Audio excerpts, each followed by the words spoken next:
y vamos a ver si ya tenemos por aquí a Moncho Fernández. Moncho, ¿qué tal? ¿Cómo estás? Muy buenas. Hola, ¿cómo estáis? Buenas tardes. Hombre. ¿Qué tal? ¿Cómo va todo?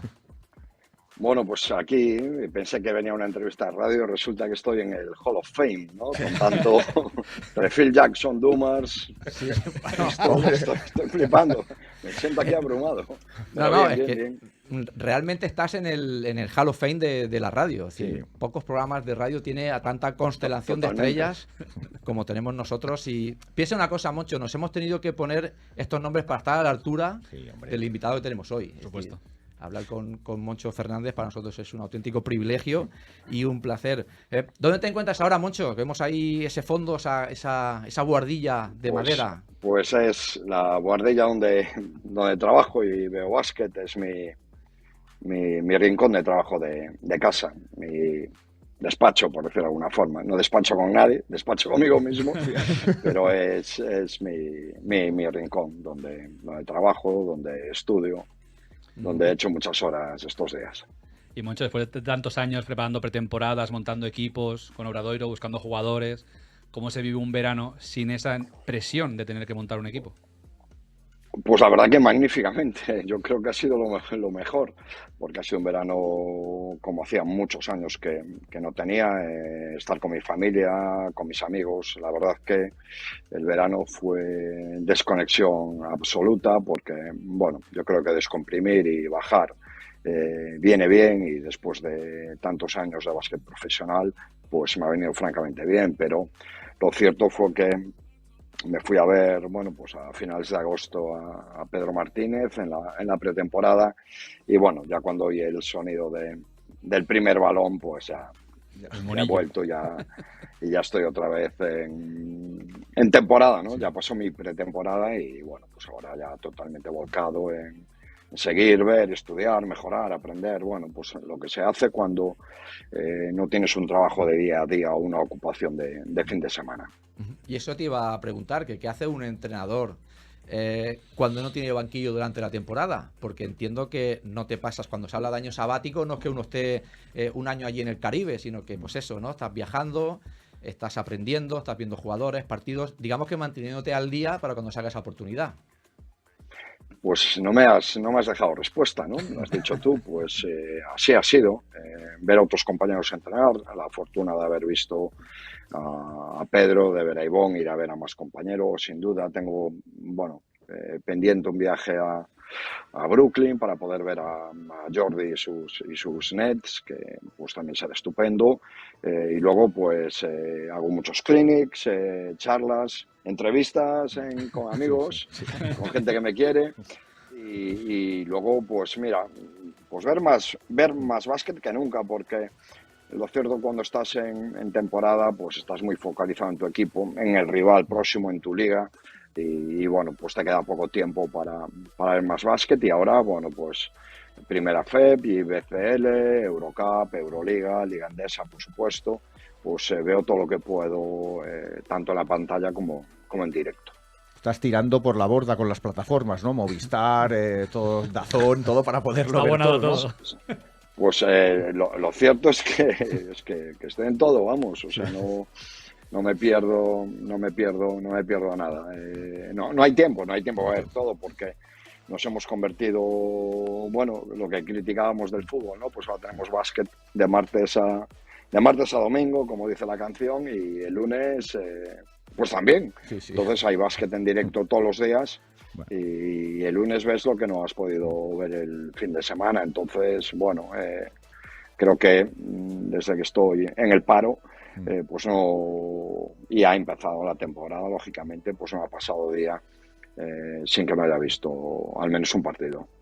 Yo, para nuestros oyentes, a lo mejor sí me gustaría escucharlo de él, seguro que lo ha explicado en muchas entrevistas, cómo se gesta esa salida de Obradoiro y si se lo esperaba, porque al final la temporada es la que es, pero eras una institución dentro del club, un emblema, y ¿te esperabas esa salida? ¿Es pactada? Explícalo un poco a nuestros oyentes cómo es esa salida. No, bueno, había una cláusula en el contrato que decía que si el equipo descendía, pues lógicamente se podía rescindir, y así fue. Lo cierto es que yo creo que Obradoiro, bueno, es una etapa magnífica en mi vida, increíble, el equipo de mi ciudad, muchísimos años, muchísimos más de los que esperaba, con muchas alegrías, la última tristeza, lógicamente, que es el descenso, pero no deja de ser una época pasada, ¿no? Obradoiro tiene un nuevo proyecto, tiene nuevas personas al frente y así debe ser, ¿no? Yo ya soy el pasado, ¿no? De Obradoiro, el presente de Obradoiro es otro.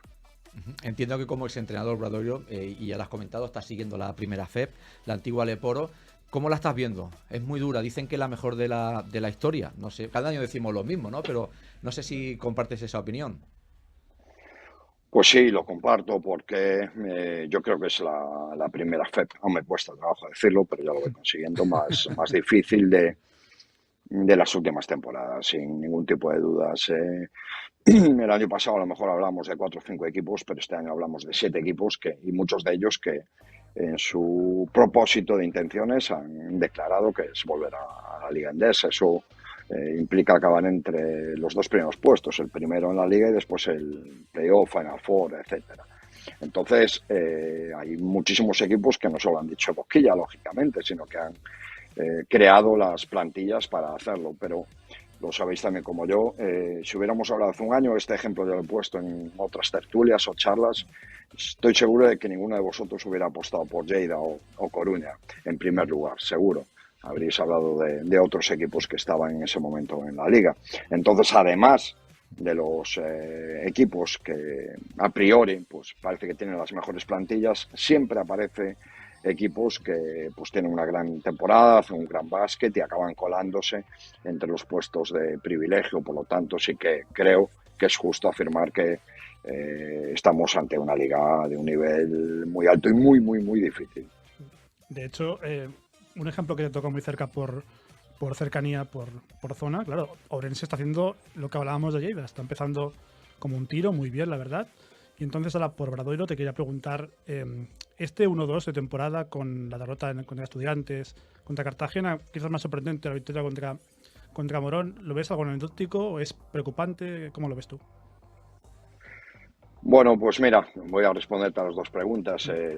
Tengo la fortuna de ser compadre y grandísimo amigo del entrenador de Ourense, que es Moncho López, un entrenador fantástico, y les he visto en directo los 2 partidos que han jugado en su casa y creo que están jugando francamente bien y han tenido un inicio magnífico, pero por presupuesto y plantilla no debería ser de esos equipos a aspirar a la parte noble, pero como bien has dicho, los resultados están ahí.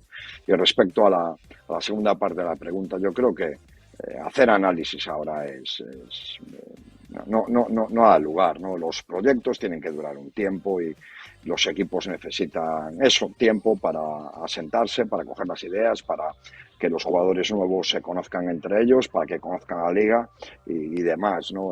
Siempre tenemos la tendencia, bueno, coño, vaya crisis, vaya. Oye, estamos empezando, esto es una maratón y no puedes juzgar al corredor en los primeros metros de la carrera. Moncho, ¿puede ser uno de los problemas actuales la rapidez de los resultados de los proyectos? Porque a la que un equipo empieza mal, se dice esto ahora de Obradoiros, otros equipos tipo Madrid que no ha empezado bien, ya está diciendo que cambia todo, que hay que cambiar cosas, que no se dé plazo, lo que tú has dicho, de un poco de margen y dejar trabajar y evolucionar para luego tomar decisiones.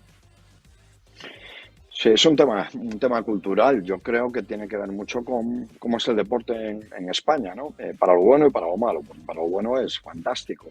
Hay muchísima gente que se dedica profesionalmente a esto, hay muchísima gente alrededor. Vosotros sois un ejemplo en el caso del baloncesto, pero no solo porque tenéis un programa de comunicación, sino porque estáis implicados, pues hablabais, ¿no? En la previa, entrenando, jugando, participando. Entonces, en nuestra cultura el resultado y la inmediatez del resultado es muy necesaria. Además, yo creo que los seres humanos, no solo nosotros, tenemos la tendencia a buscar certidumbres inmediatamente. No, mira, esto es así porque estos son muy malos los fichajes, fulano no tiene ni idea, es que vaya bajas que se fueron del equipo y no vinieron otros tan buenos como... No es el momento. No es el momento porque van 3 partidos. O sea, los proyectos necesitan tiempo. Y como sois gente del baloncesto, lo sabéis. Bueno, conseguir que el caldo sepa bien necesita que los ingredientes se cuezan y pasen un tiempo y no se hace metiéndolo en el microondas y 10 segundos ya funciona, no, en absoluto. Necesitan tiempo y chup chup. Y esto no ha pasado, es que llevamos 3 jornadas de liga. A mí me cuesta muchísimo hacer una valoración y decirte particular, quiero decir. Me preguntas, ¿qué te parece la liga? Pues te digo, pues mira, tan igualada como siempre, más difícil que nunca o esto, pero valorar los proyectos me parece una osadía que no me atrevo. Pero sin ánimo de criticar, de meternos donde no nos llaman, Obradoiro, por ejemplo, ha hecho muchos cambios de esta temporada a la temporada pasada. Si tú hubieses estado en ese banquillo, la planificación hubiese sido muy similar. Es decir, ¿estás de acuerdo con que hay que cambiar una plantilla cuando uno desciende con jugadores más acordes a esa categoría que quizás conservar estrellas?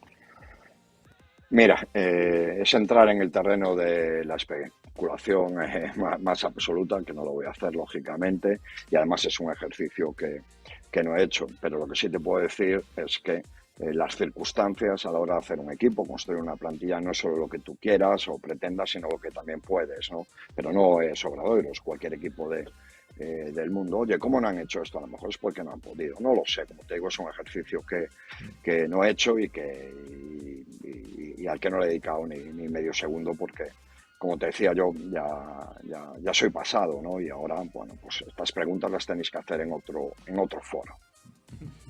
Y luego, sé que eres pasado, pero luego para preguntarte por Gonzalo, tú tuviste parte para que él fuera el nuevo entrenador y luego ya por curiosidad, la nueva plantilla, tú también has tenido tu parte de decir, mira, este jugador podría estar bien, o a ti no te han preguntado o no crees que... No, yo me fui de preguntaste? Obradoiro un 4 de junio y ahí terminó mi relación con ellos. Luego, como entrenador, ya debes saber que bueno, los errores son partes inevitables del proceso de aprendizaje y crecimiento. Mirando hacia atrás, ¿hay alguna decisión o momento específico en tu carrera de Obradoiro del que hayas aprendido alguna lección muy valiosa? Pues de todas prácticamente, ¿no? Porque nuestra tarea, nuestra profesión es tomar decisiones todos los días, ¿no?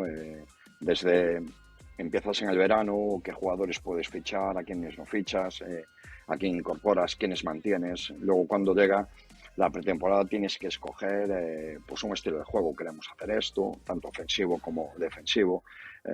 Tienes que preparar unos entrenamientos. El día del partido, ya no te digo, estás tomando decisiones a toda velocidad y a cada segundo de los cambios, jugadas, etcétera, etcétera. Entonces, la labor del entrenador es decidir, pensar en que tienes el don de la infalibilidad es un absurdo, ¿por qué no? Porque fallas, pero hay cosas que dices, caramba, pues esto me ha salido bien o esto me ha salido mal. Yo creo que los procesos de aprendizaje en la vida son continuos, entonces, bueno, lo que tienes que hacer es evaluar aquello que has hecho y hay cosas que lógicamente me quedaré para siempre de toda esta etapa en Obradoiro, cosas que, bueno, de mil aspectos, no solo de baloncesto, sino de cultura de club, de forma de hacer las cosas y demás. Y hay otras que, lógicamente, pues en el futuro las haré mejor. Igual que pienso que posiblemente el año pasado, la temporada pasada, era mejor entrenador que hace 14 años, no tengo ninguna duda. Aunque los resultados pues fueron peores la temporada pasada que hace 14. Y todos sabemos, con el mundo del básquet, cuando llegas después de una victoria a entrenar el lunes, ¿no? O dices, es que viene a todo el mundo contento, esa alegría de entrenar, quiero entrenar porque he ganado. Pero, por ejemplo, en tu caso, la temporada pasada, que los resultados no eran buenos, ¿cómo lo hacías para motivar a esos jugadores que llevan una racha negativa, que llegarían cabizbajos, supongo, al entrenamiento? ¿Qué tácticas usabas para levantar el ánimo?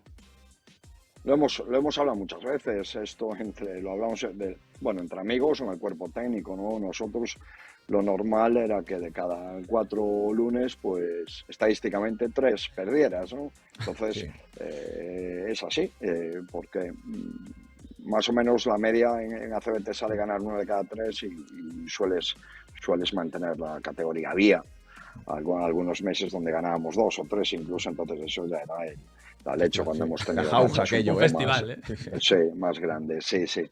Pero bueno, al final la receta es muy básica y es focalizarte en la tarea, en lo que tienes que hacer. Tu trabajo como entrenador no puede depender del resultadismo, ¿no? El trabajo depende de cosas en las que crees a pies juntillas, en las que crees de forma muy vehemente, permíteme la expresión, y lo que haces es trabajar y seguir, como decían o como tienen en San Antonio Spurs, ¿no? Los canteros irlandeses que golpean la piedra, golpean, y hay un día que se rompe.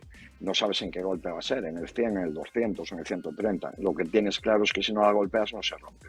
Entonces, lógicamente, pues a fuerza de costumbre, ojalá nos hubiéramos acostumbrado a volver cada lunes, ¿no? Con una victoria, pero no era así. Bueno, pues la receta está en el trabajo y en las convicciones. Tenemos un amigo en común, Moncho, un amigo de la casa de aquí de Campo Atrás, que cuando se enteró que ibas a estar hoy con nosotros, te ha querido hacer una pregunta. Escuchemos. Moncho, ¿qué tal? ¿Cómo estás? Mira, te hago una preguntilla y ahí va. Ya sabemos todos lo difícil que se hace cuando las temporadas no van muy bien, que el vestuario se mantenga unido, ¿no? Y en cambio, de mis temporadas en Santiago, yo tengo un recuerdo súper bueno y mucho cariño, porque incluso los momentos en que las cosas no fueron tan bien, el vestuario se mantuvo súper unido, ¿no? Yo creo que eso que fue una de las claves importantes. Entonces, nada, preguntarte si crees cómo de importante crees que es la construcción del vestuario, y si crees pues que este pudo ser uno de los factores que os fallara la temporada pasada, que no tengo referencias desde dentro, pero que quizá pues sí fuera uno de los temas, ¿no? Y por otro lado, que como estás después de tantos años entrenando, cómo estás tomando estos meses de descanso y cuánto echas de menos estar en la pista. Venga, un abrazo muy fuerte. Pues sí que es un gran amigo y alguien al que quiero mucho, porque no solo ha sido jugador, sino capitán del Obradoiro. Ha sido uno de los capitanes por su peso como persona y su peso como profesional. Mi queridísimo Ignasi, que le llamaba yo, y lo sigo llamando a Nacho Llobet. Sí. Pues Nacho ya sabe la respuesta de estas preguntas. Lo que pasa es que como... Es perverso, ¿no? Un Es un poco. resumido. Sí, exacto. Mira, claro, él sabe perfectamente que para nosotros el perfil humano era fundamental. Porque yo recuerdo de un viejo entrenador que había en Santiago que decía que los mejores equipos los hacen las mejores personas, y lo sigo creyendo. Creo que es así. Es muy importante tener gente comprometida con el equipo, gente comprometida con el club, con la cultura del club. Gente que llegue ese lunes cuando has perdido 2 y salga a entrenar y sea ejemplar. Y sí creíamos mucho, y desde el cuerpo técnico yo creo que intentábamos generar dinámicas que favorecieran eso. Para nosotros era muy importante, y por ejemplo, ¿cómo lo conseguíamos? Pues cuando podíamos darle continuidad a los jugadores, cuando teníamos la capacidad de hacerlo. En el caso de Nacho estuvo 3 años, me vienen a la cabeza, no sé, Pepe Pozas, que estuvo 7, Álvaro Muñoz, Alex Suárez. Cuando podíamos mantener un grupo humano importante lo hacíamos siempre.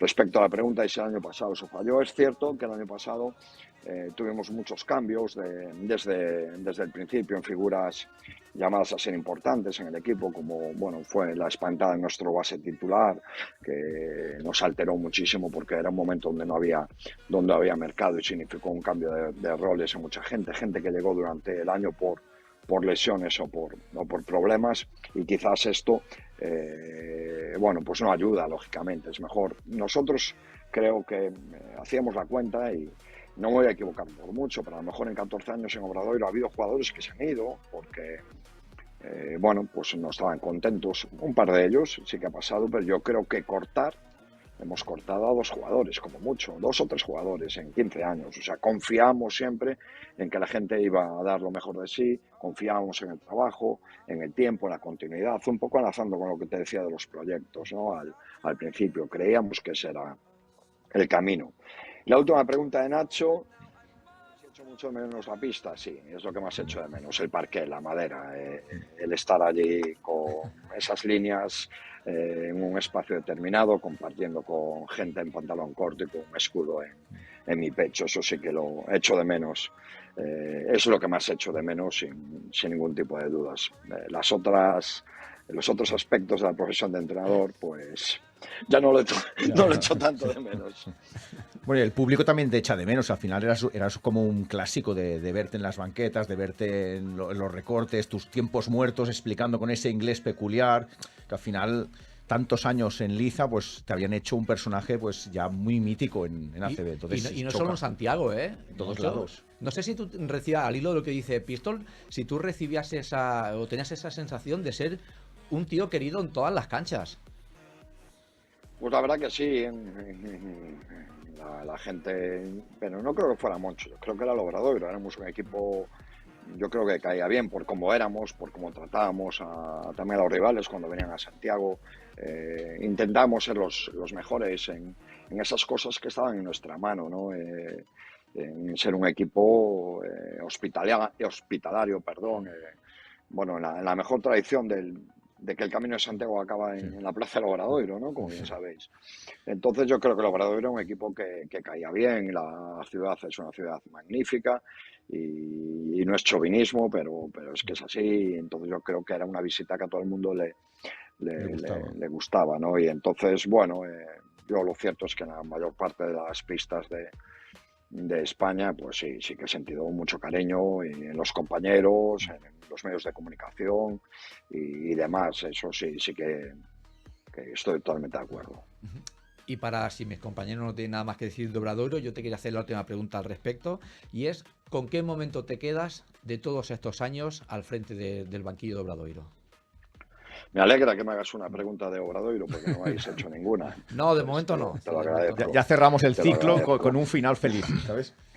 Te lo agradezco. Pues es muy difícil quedarse con un momento. Sí. Es una pregunta, no te van a dar el premio a la originalidad, porque no. lo han hecho más veces. Pero bueno, bromas aparte. Quizás ha habido muchos momentos buenos y sí recuerdo el ascenso como algo especial, pero creo que si solo dejaseis opción a escoger uno, nada, tiene que ser uno, quédate con uno. Pues yo creo que es cuando nos mantenemos la primera temporada, tras una primera vuelta que había sido muy difícil, con muchas derrotas, y hicimos una muy buena segunda vuelta, especialmente el final, y nos salvamos en casa con el pabellón lleno, y era la primera vez que Obradoiro era capaz de continuar más de un año seguido en Liga Endesa. No había subido en 2 ocasiones con anterioridad, había bajado las 2, y entonces, bueno, pues después de un año muy complicado para todos, en el que éramos debutantes prácticamente todos, en el cuerpo técnico también, porque yo había entrado en ACB como ayudante y apenas 11 partidos en Murcia, pues después de una temporada así, pues la alegría pues fue enorme, y quizás, bueno, ha habido mejores momentos cuando nos metimos en playoff y demás, pero quizás si solo tuviera que escoger un momento me quedaría con ese. Decías la importancia de crear un núcleo duro, un núcleo humano. También destacasteis, tú y tu staff, por ser los pioneros en la estadística avanzada, ahora una cosa que lo tienen todos los staffs. ¿Qué tan importante para ti, o cómo visteis, o cómo descubristeis que esto podía ser una cosa que jugara a favor la confección de plantillas, los números, las jugadas, de todo? Bueno, mira, recuerdo que quizás los primeros momentos, ¿no?, donde se empieza con esto es allá por el año 2000, ¿no?, en la NBA se empieza a hablar de este tipo de estadísticas que van más allá del box score, ¿no?, el tradicional box score, y fue creciendo poco a poco. Bueno, llegó Daryl Morey con Houston Rockets y le dio una vuelta a todo, como sabéis, el tiro de 3, no hacer tiros de media distancia. Bueno, en el 2013 yo creo que se hacen los primeros trackings en NBA, y en el 2015 lo que es estadísticas avanzadas ya estaban, o analítica descriptiva, que es la palabra más correcta, ya estaba totalmente establecida en el mundo NBA. Nosotros empezamos en el 2016 porque luego fue uno de mis ayudantes, Frank Camba, que había sido mi jugador allá por el siglo XX, físico, entrenador de baloncesto, pues habíamos hablado de este mundo, ¿no?, relacionado con otros aspectos que han pasado en el baloncesto. Es decir, hace no tantos años, aunque sí muchos, pero cuando yo empezaba a entrenar, lo del fisioterapeuta, tener preparador físico, este tipo de cosas aún empezaban. Tener más de un ayudante era Era raro. fricción y tener...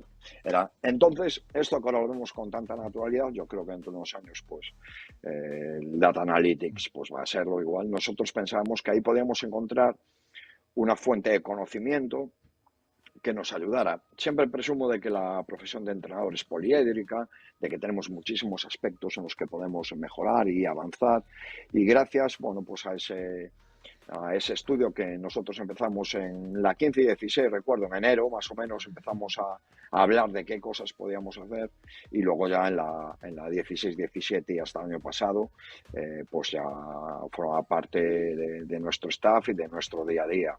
Y nos sirvió para muchas cosas. Uno, para intentar crear una cultura del dato en Obradoiro, y no solo en decisiones tácticas propiamente dichas o de estilo de juego, ¿no? Porque por ejemplo, entendíamos que si íbamos al rebote con el mismo número de jugadores que lo bloqueaban, pues teníamos un 50% de posibilidades de capturarlo, por darte un dato, ¿no? Sí. Pero un dato que no es un dato Obradoiro, es un dato de Liga Endesa, ¿no? Porque lo importante de las estadísticas es ponerlas en contexto también. Pues esto, pues a lo mejor hace cambiar tu estrategia de rebote de ataque y tu estrategia de avance defensivo. También había un dato que era que si cruzas la pista en menos de 4 segundos, o sea, tienes 21 segundos de posesión en pista de ataque, tus puntos por posesión aumentaban exponencialmente.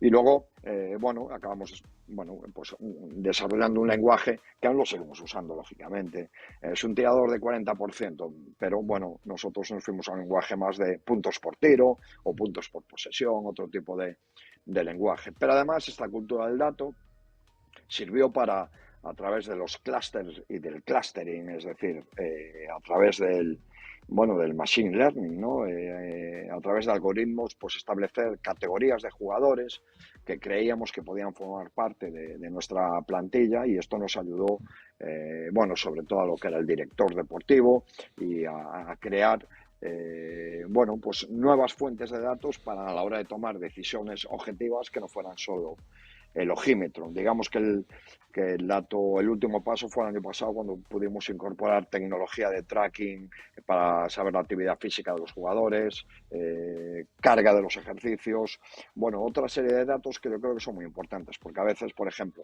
oye, vamos a hacer este ejercicio que tiene una intensidad media, y luego resulta que cuando monitorizabas a los jugadores el ejercicio tenía una intensidad altísima, o al contrario, o resultaba que, por ejemplo, por el diseño de la tarea, pues los exteriores trabajaban el doble de lo que trabajaban los interiores, y esto no era una opinión de creo que o creo que no, era un hecho, un dato objetivo, exacto. Entonces yo creo que es muy importante, igual que yo puedo saber que un esguince de tobillo en 2 semanas, por la pinta que tiene, puede estar curado, porque al final la experiencia te da esa información. Tengo un fisioterapeuta y un médico que saben bastante mejor que yo, y a través de una serie de pruebas médicas, pues el diagnóstico y la duración de esa lesión, por mucho que yo pueda saber, ¿no?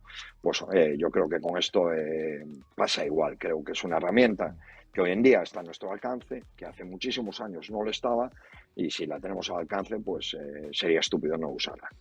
Hablabas antes del pasar de medio campo en 4 segundos. Le preguntamos a Lino López, le pedí una pregunta a Lino López, porque creo que lo conoces, entrenador de Baxi Ferrol. Iba relacionada sobre eso, ¿no? Me preguntabas la incidencia en la efectividad ofensiva, que lo has explicado ahora, ¿no? Que tienes más posesiones. Posesión, sí. Pero me preguntabas sobre todo qué tiempo le dedicaste a trabajarlo y qué normas tácticas aplicaste con ese objetivo. Supongo que es un poco más técnico, para saber cómo trabajaste esto en el equipo y cómo lo desarrollaste. Bueno, vale, pues sí, Lino, que está haciendo un temporadón otra vez y un gran trabajo con su equipo en Ferrol. Cuando queráis saber de Princeton Offense, es el hombre que más sabe del mundo, sin ningún tipo de dudas. Sí, de España sin ningún tipo de dudas.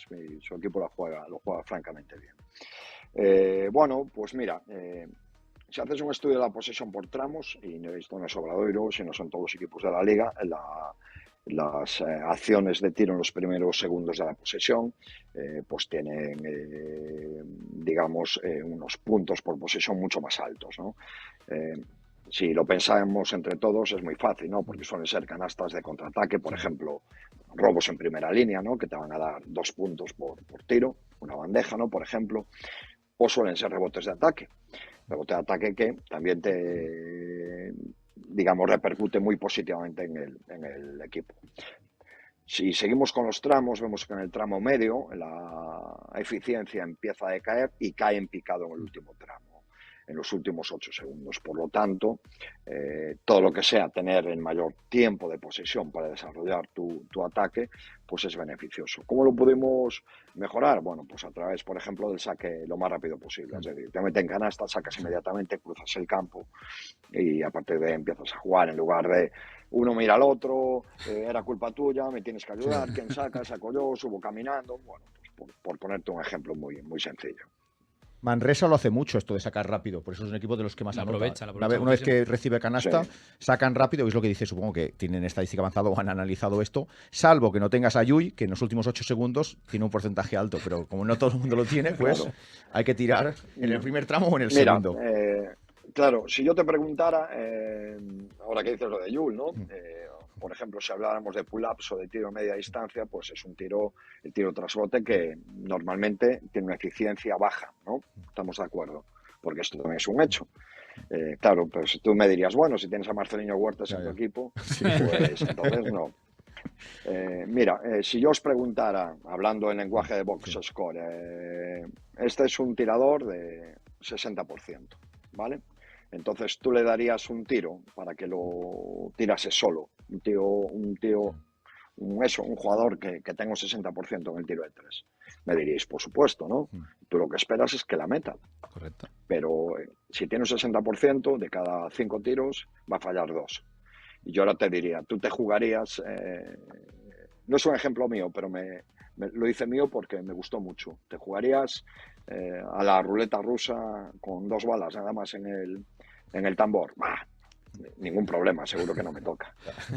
Estoy convencido que dirías, uy, sí, ya me lo pienso ya. ¿Qué te quiero decir con esto? Que una cosa son los datos, los porcentajes y demás, pero esto es un juego y el azar influye mucho. Y a veces nos olvidamos de eso, ¿no? Por ejemplo, en el tiempo, oye, mañana hay un 70% de posibilidades de que llueva. Y sales a la calle y luce el sol. El tiempo no tiene ni idea. Pero bueno, ¿qué prefieres que te digan? Mañana va a llover al 100%. Hay un 70% de posibilidades, ¿no? Los datos lo que hacen es predecir, simplemente, y darte otra información. No, hay cosas que son inmedibles. La presión del balón, cómo tiene los dedos el tirador en ese momento, su roce, la tensión del aro, un montón de cosas. El momento de partido, en qué cuarto estamos. Simplemente lo que son datos que ayudan a tomar decisiones, pero para nada es algo que tengas que... Exacto. Ahora que has metido ya el tema, has hablado de Manresa, Pistola, vamos a hablar un poquito de ACB porque hay mucha curiosidad. Mucha gente nos ha preguntado que te digamos qué diferencias has apreciado tú entre el Barça de Grimao y el Barça de Peñarroya. Wow. Pues creo que ya he respondido en esta entrevista, ¿no? No se puede hacer esa valoración ahora. Eso lo primero, lo dirá el tiempo. Primero, y para hacerlo hay que hacer un análisis profundo. Para empezar, es que no se pueden comparar porque son diferentes entrenadores con diferente estilo y lo único que tienen en común es el nombre, porque la plantilla han cambiado muchísimos jugadores, ¿no? Entonces no se puede comparar. Hay una tendencia, bueno, ¿en qué se parece este equipo al equipo de hace 3 años? Pues en nada, porque no hay ningún jugador. Y el entrenador, pues aunque sea el mismo, lleva 3 años más. Entonces, si me dices, ¿qué te parece el Barça de Peñarroya? Pues lo que he visto por ahora es el Barça de Peñarroya con el estilo que le caracteriza a Joan. Y bueno, la verdad que los veo, lo poco que he visto los veo muy bien, pero notas que todavía llevamos los partidos que llevamos, el tiempo que llevamos, que hay jugadores que acabarán encontrando su sitio, ves que otros, bueno, pues van cambiando de rol, pero lógicamente cuando haces tantos cambios, incluido un entrenador, y cuando dan 3 partidos, hacer más análisis más allá de el análisis de barra de bar, permitidme la expresión de caramba, que bien juegan, la pasan, no me atrevo ni soy capaz. Pero tú que lo viviste desde dentro, lo que está claro es que este año han apostado por músculo y físico. Tú que cuando hacías scouting a tu equipo, ¿crees, mójate si quieres o no, no lo sé, ¿tú crees que al Barça le faltaba físico y han acertado. ¿Saldrá bien o saldrá mal? Pero ¿tú crees que han acertado con esta idea de poner a más músculo, más altura, más dureza, que es el básquet actual, mucho más físico? Vale, yo creo que los jugadores que ha incorporado son jugadores que tienen, como bien dices, músculo y físico, por caer en esa expresión, pero parece que músculo y físico es algo que no va de la mano con la calidad. Es que yo creo que los jugadores que han incorporado Bueno, además, sí, tienen además. muchísima calidad, porque si Panther no tiene calidad o si Metu no tiene calidad, pues que tienen muchísima calidad. Son jugadores del perfil del Barcelona y lo que esperas de los jugadores del perfil del Barça son jugadores muy dotados técnicamente y jugadores muy dotados físicamente. Yo creo que eso también lo tenían el año pasado. Lo que pasa que, como te decía antes, el ser humano siempre tiene que buscar explicaciones para todo. Entonces, como mejor a nivel de resultados no fue como esperaban, buscamos esa explicación en algo tan sencillo como esto. Pero yo creo que tenemos que entender que los motivos o las razones por las que ocurren las cosas son múltiples, pero múltiples son múltiples. Entonces, no me atrevo a reducirlo a músculo, ahora están apostado por el músculo, entonces mejor, el año pasado no lo tenía. Ahí siempre hay un montón de factores. Es algo que, repito, nuestro cerebro nos engaña, pero es así, es siempre la multicausalidad de las cosas que ocurren y no somos capaces de aprenderlas con H todas. Hablabas que acaba de empezar la temporada y otra de las cosas intrínsecas en el mundo son los rumores. Seguramente cuando algún banquillo esté temblando, uno de los rumores será el nombre de Moncho seguro que sale. ¿Tu idea es aceptar cualquier propuesta, entre comillas cualquiera, o sea, al final que a ti te atraiga también, o esperar y empezar el proyecto desde el principio de temporada? Yo soy entrenador de baloncesto y a lo que me dedico es a entrenar y lo que hago es prepararme para cuando llegue la oportunidad. Jamás hago ese tipo de aseveraciones maximalistas. No, voy a hacer esto, voy a hacer aquello, porque hay algo que me gusta decir a los chicos en baloncesto siempre es el 90% de las veces, siempre hay una excepción, ¿no? Entonces, lo importante, y esto es una frase que siempre dice mi ex ayudante Víctor Pérez, oye, que la oportunidad te coja preparado, ¿no? Lo que está en mis manos es prepararme, ver todo lo que pueda y si cuando llegue esa oportunidad, cuando sea, pues lo que haré será valorarla y ya. No tengo ahora, digamos, líneas rojas de, bueno, tiene que ser un proyecto desde el principio, o aquí no voy, o esto no lo cojo, no. Porque sería ser un poco incoherente con la respuesta que os he dado antes, ¿no? Las cosas hay que valorarlas en su globalidad y cuando toque ese ejercicio, pues lo haré. Moncho, yo al hilo de lo que llevas hablando un rato, tengo una gran curiosidad por hacerte dos preguntas en una, pero que están bastante relacionadas. Eres un gran conocedor del baloncesto. ¿Nos podrías decir de qué fuentes bebes? ¿Cuáles han sido tus referentes inspiradores para ir forjando poco a poco esta filosofía de entrenador? Pues seguramente dirás, o alguno de tus compañeros dirá, ya verás, voy a volver a decir lo de la globalidad. Pues sí, voy a volver a decir todo. eso. Pero bueno, sí, lógicamente. Evitando mira, la respuesta obvia de he ido cogiendo diversas cosas, voy a intentar. ¿hay alguna referencia, alguna ser figura paterna, pues tipo, yo qué sé, Bobby Knight, lo típico, Nikolic, algún entrenador, algo que te haya marcado y que por el cual hayas empezado a construir luego, pues, yo creo de tus experiencias, esa filosofía que tienes tanto de vida como de entrenador? Vale, mira, bueno, en la de vida también influye mucho la experiencia, ¿no? El cumplir años y cosas que van cambiando en tu vida. Seguro que vosotros no eres los mismos si sois padres antes de ser padre o si te falta un ser querido o como vas cumpliendo años. Eso también te hace ver las cosas de otra forma. Pero por centrarme en el básquet, cuando empiezas las referencias son las que tienes alrededor, ¿no? Los entrenadores que te entrenan, a los que conoces, bueno, esos que ya llevan más tiempo que tú y ahí vas aprendiendo, ¿no? Un poco lo que ellos hacen y lo que ellos llevan a la pista, bueno, pues ahí empiezas a aprender. Esos son los primeros referentes. Yo soy una persona muy curiosa y que me gusta mucho leer y aprender de los demás, pero para no escaparme del tópico, que me lo has dejado muy claro, bueno, pues en nuestra época, cuando empezamos, en el 87 que empecé yo, había un libro que fue la Biblia para nosotros. Y bueno, es que además lo tengo por ahí en la versión original, que era el Baloncesto, Ataques y Defensas Múltiples de Dean Smith, publicado por una editorial que se llama Pilateleña, y ese libro fue, bueno, era increíble. Pero en aquel momento también la revista Clinic, que era, o Nuevo Básquet, te recuerdo, Franco Pinotti. digamos, la forma que tenía, sí, exacto, Franco Pinotti, de acceder a documentación técnica y táctica. Los clinics eran esperados por nosotros como entrenadores como agua de mayo.